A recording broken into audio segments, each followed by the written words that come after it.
Hi, my name is Ahmed. I come from the glorious country of Iraq, and I'm a born Muslim. My problem is that I practiced Islam when I was... Brother, first we request questions from the non-Muslims. Once all the questions from non-Muslims are over, inshallah we'll give you a chance. Yeah, but I'm telling you my problem only. Okay. But you said you're Ahmed and you're a born Muslim. I am born Muslim. But now are you a Muslim or not? I'm agnostic. Oh, so now you have left the religion of Islam. Yeah, I'm confused. Okay, fine. If you have left the religion of Islam, you can ask the question, brother. Okay. So my question is, how come I don't have the faith that you and the other Muslims have and some of my friends, even though I practiced Islam a lot and I even did Umrah, but I still do most of the sins that are forbidden in Islam, and I sometimes am lazy to do the prayer and the other subjects we have to do in Islam. I have read many books and about other religions and conspiracy theories and documentaries and such. I even have seen your own videos on YouTube, and there are many questions that go around my head about Allah and the Messenger and Muslims in general. And basically the most important question is, you said in one of your debates or questions that Allah is the creator and He's uncreated. But I have realized, how can the uncreated exist? And if He exists, how can we notice Him? How can we see Him or hear Him or feel Him or know of His existence if He's uncreated in our own dimension or so? That's one of the questions. Brother Ahmed said that he is a born Muslim. He comes from Iraq.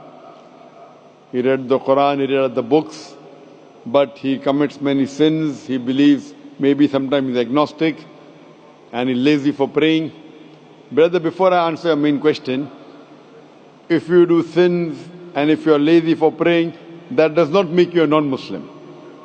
As long as you believe that praying is fard, sometimes you miss, it's a sin. It's a major sin that you sometimes don't pray, but that doesn't make you a non-Muslim. If you say praying is not required, then you're doing kufr. But if sometimes you do sin, sometimes minor sin, sometimes major sin, it is haram, it's forbidden, but that does not throw you outside the fold of Islam. There are sometimes waswasa of the shaitan asking you, you're a Muslim, but this is wrong in Islam, this is wrong. And it does deviate the person's mind. At that time, maybe your iman may be low. But these things should not make you consider that you're non-Muslim. Regarding a question that I mentioned in my speech, and you're right, that Almighty God is the creator, but He Himself is uncreated. You ask the question, how can the uncreated, how can we see the uncreated, and how it's possible? Allah subhanahu wa ta'ala is Khaliq, is the creator. And by definition, He's uncreated. Because normally people say that when they try and prove in logic that everything has a creator, who created this table, the carpenter, from where he got, from the tree, who created the tree, so it goes back to Allah.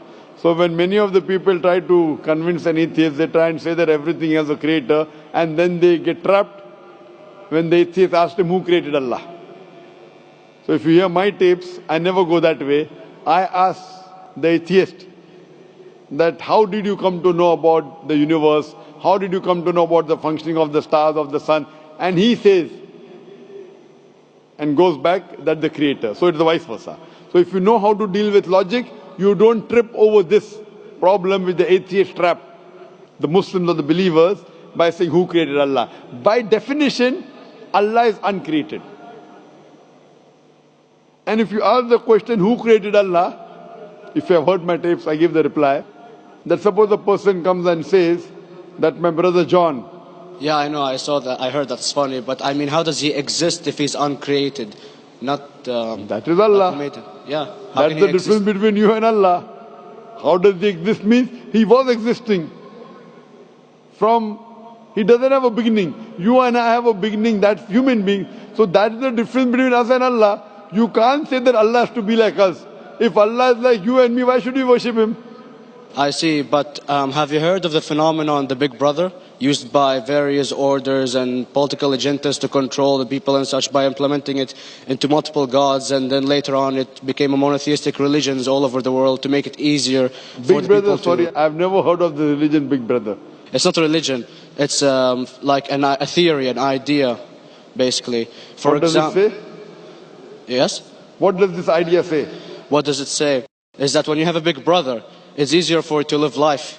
When you have someone watching you the whole time, understanding you the whole time, protecting you the whole time, being with you the whole time, and you can talk to him, although he never talks to you back, maybe in your dreams, do it to your mind and such, it's easier for you to live. While a human who does not have a big brother and is not easily controlled into doing so and having complete freedom is a danger for the major ruling powers and such. What does this say? I don't understand. Big Brother may be there, Big Brother may not be there. So what does it have to do with Islam and God? What does it have to do? Because basically Allah is watching you the whole time. So you want to say that Allah is like a big brother? Indeed, you use him for your protection so you won't be scared. You know what I mean? See, this is the hypothesis. Hypothesis. If you have heard, how do I convince an atheist? If you have heard my answer, that you said that you're agnostic, you're atheist. Yeah. So first thing I do to an atheist is I congratulate him. What? I congratulate him. Have you heard my answer of atheist? Yeah, you congratulate them and stuff. But I haven't seen your debates with the atheist. I just saw your answers on some questions. Fine, so you haven't seen the answer of atheist? No, but I've seen your debate with David William Campbell. And David William Campbell is not an atheist. Yeah. Now when an atheist tells me he does not believe in God like your theory of Big Brother, yeah, and if you believe in that theory, I will ask you, first thing I do to the atheist, I congratulate him. You know why? Yeah, because they think and they don't follow what their parent does and such stuff like that. No. I congratulate him because he is not doing blind belief. The other people are doing blind belief. He is a Christian because father is a Christian. He is a Hindu because father is a Hindu. Most of the Muslims are Muslim because father is a Muslim. He is thinking. He says there is no God. He has said the first part of the Islamic Shahada, La ilaha. The reason I congratulate him is because he has said the first part of the Islamic Shahada, Islamic Creed, La ilaha. The only thing I have to do is illallah, which I shall do inshallah. So if you have heard my answer, an atheist becomes an atheist because he believes in science, he believes in logic. Or I ask him that if an equipment is bought in front of him, which no one in the world has ever seen, and if the question is asked that who will be the first person who will be able to tell you the mechanism of this new equipment, what is the answer? Of course he's going to tell you the producer or the maker of this equipment. Creator, producer, maker. So when we ask him questions that how did this universe come into existence, he will talk about the Big Bang. This what we're going to talk is already mentioned in the Quran 1400 years ago in Surah Anbiya chapter number 21 verse number 30. Avalam yaral lazina kafaru anna samawati wal arda kanat ratkum fataqnahuma. Do not the unbelievers see that the heavens and the earth were joined together and we clove them asunder. This what you came to know 50 years back is mentioned in the Quran 1400 years ago. Who could have mentioned that? Well, in various civilizations in like 2000 or 5000 BC before Islam came or Christianity itself, there was various civilizations that are good in astronomy and they know more about our solar system than we do now, sadly. Brother, your knowledge of science is little, not in-depth. I do agree. There are certain things which were known as hypotheses. For example, we came to know, we were proved that the earth was spherical in 1577. I know that in 6th century BC, there were Pythagoras who believed that the earth was spherical. But the same Pythagoras who believed the earth was spherical also believed that the earth was the center of the universe, which is wrong. You show me one civilization which believes 100% what the Quran has mentioned. I challenge you. What you say, so do you mean to say there was a person who said, okay, this civilization, out of 100 things, these 2 things are right. Out of 100 things, these 5 things are right. Out of this 100, and picked and chose. Who can do that? No one besides the Creator. Even if you know that there were 10 different civilizations, hundreds of civilizations, there is not a single civilization that you know in the past which knew 100% of science what we know today. So where is your logic? Where is your theory? I do know that certain things were hypotheses which were proved later on. But there is not a single civilization which knows everything what is mentioned in the Quran. So the answer goes back to the original question, who could have collected this in the Quran? Someone 1400 years back, could he do and say, okay, out of these 100 things, these 3 are right, out of these 100 things, these 2 are right, out of this, it's not possible. Mathematically, it's not possible.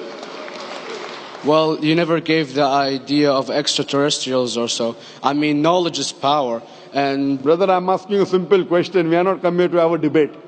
Yeah. I'm asking you a question. Point out a single civilization. You're asking something else. Yeah. We are not here to discuss. You can come in the room and discuss. You ask a question, I'm giving you the answer. You gave about old civilization. I told you you're right. But out of 100 things, 98 they were wrong. So I'm asking you, who could have mentioned this in the Quran? You're talking something else now. Yeah, well, I'm asking a simple question, 2 plus 2 equals how much? You are saying, I'm telling you 3 multiplied by 3 is how much? I'm asking a name, you're telling that where do you live? I'm asking a simple question, name me a single civilization which has everything what was mentioned in the Quran. Do you know of any or not? Yes or no? Well, not everything, of course. Even not 10%. Why? Babylon knows of most of the planets and such. Planet is not the only thing mentioned in the Quran. There are 1,000 things mentioned in the Quran. To say what 1,000 things are mentioned in the Quran, 10% would be equal to 100 things. Did Babylonian civilization knew about 100 things mentioned in the Quran? No, because they don't have the They knew 5 or 6 things. In percentage wise, very small. So, of course. Who can be the author of the Quran besides the creator to know what is right, what is wrong? Today science has established the hypothesis mentioned by Babylonian so many centuries back is today proven. So these were hypotheses in the past, which out of them many have been rejected, some have been accepted. So to collect all which is 100% correct has to be from the creator and no one else. Hope that answers the question. Yeah.